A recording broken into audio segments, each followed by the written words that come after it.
भगवान ने बड़े प्रेम से आज गोपियों के लिए बांसुरी बजाई। गोपियां गाय दोह रही थीं, बच्चे को दूध पिला रही थीं। काम धाम छोड़ छोड़ कर गोपियां दौड़ पड़ी भगवान श्री कृष्ण की ओर।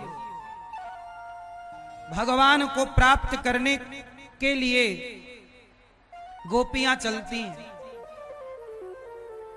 भगवान ने गोपियों से कहा कि सुनो, अच्छा आज भगवान रास लीला करने जा रहे हैं।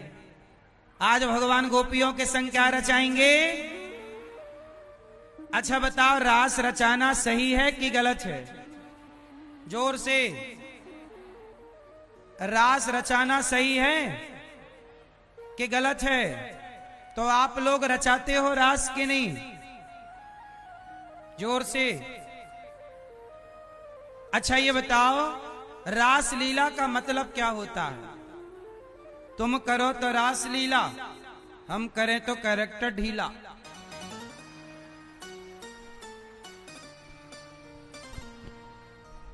आप कितने लोग हंसे? हम करें तो, तुम करो तो रास लीला, हम करें तो कैरेक्टर ढीला। इस बात से किस किस को हंसी आई? जिसको आई वो हाथ उठाएं। अब बस आप लोग ये बताओ कि आप लोग किस पर हंसे? किस पर हंसे? भगवान कृष्ण पर। आप किस पर हंसे? हां, तुम करो तो रास लीला, हम करें तो कैरेक्टर ढीला। तो रास लीला को कहां से जोड़ दिया बॉलीवुड के लोगों ने? कैरेक्टर ढीला से। तो जरा मुझे आप बताओ कि क्या भगवान श्री कृष्ण का कैरेक्टर ढीला था? तो फिर रास लीला को कैरेक्टर ढीला से क्यों जोड़ा गया? और आप हंसे तो किस पर हंसे? किस पर हंसे? आप भगवान कृष्ण पर हंस गए। इसलिए मेरी मां, तुम करो तो रास लीला, ये बॉलीवुड के लोगों ने हमारे सनातन धर्म को बड़ा नुकसान पहुंचाया है। रास लीला जैसी विचारधारा को कैरेक्टर ढीला से जोड़ दिया। अरे रास लीला क्या है? जीवात्मा और परमात्मा के मिलन का नाम रास है। रास क्या है? अच्छा एक बात बताओ, जब रास किया भगवान ने तो उस रास में शंकर जी आए कि नहीं? क्या बनकर आए? क्या बनकर आए? गोपी बनकर आए। शंकर जी क्या बनकर आए? जरा सोचिए कि जब रास लीला हुई तो शंकर जी आए और गोपी बनकर आए। तो क्या शंकर जी आए कृष्ण के संग रास रचाए?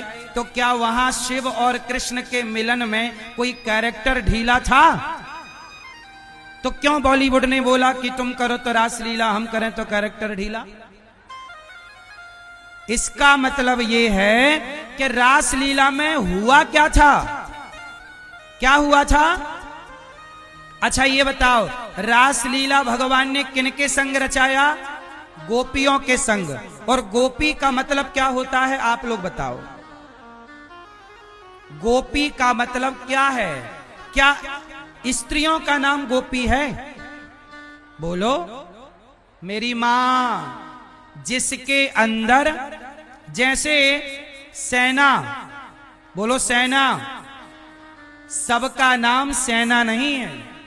बोलो पुलिस, सबका नाम पुलिस नहीं है।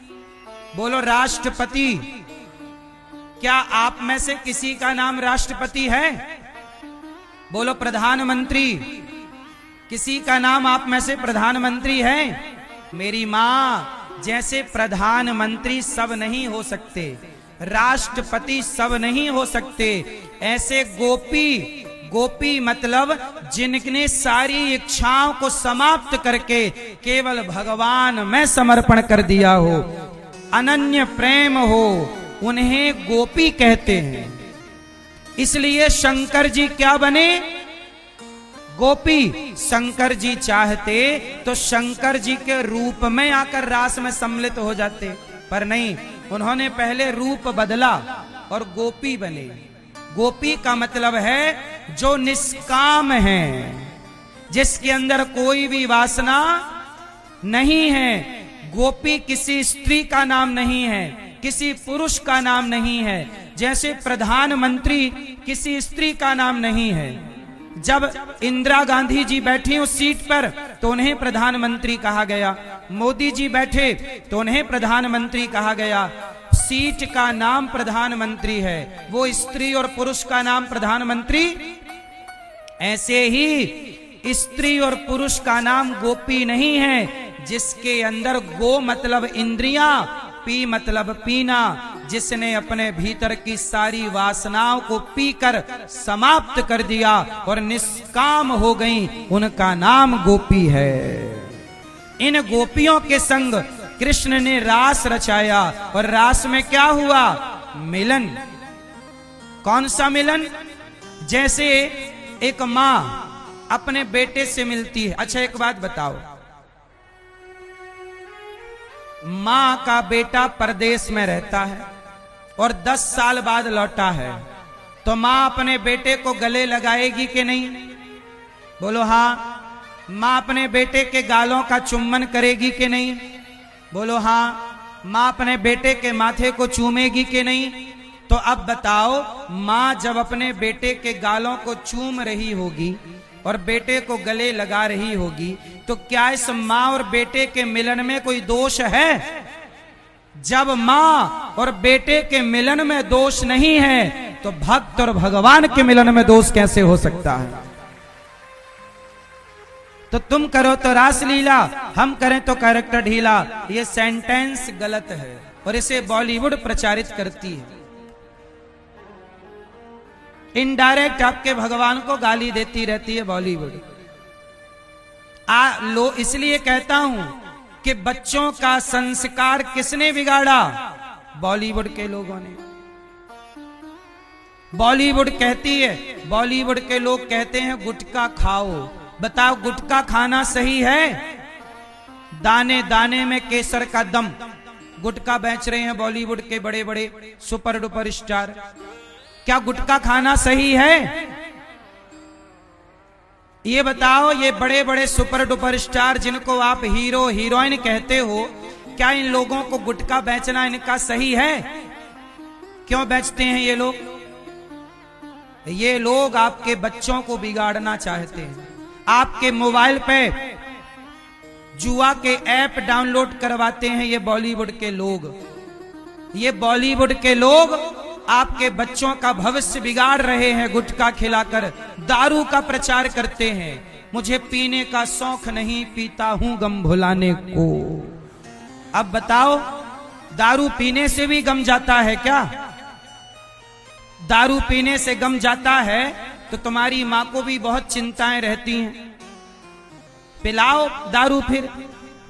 अरे गम जाता नहीं है, गम आता है। इसलिए कहता हूं, बॉलीवुड ने समाज को केवल बिगाड़ने का काम किया है और हमारे देश के संतों ने समाज को सही दिशा देने का काम किया है।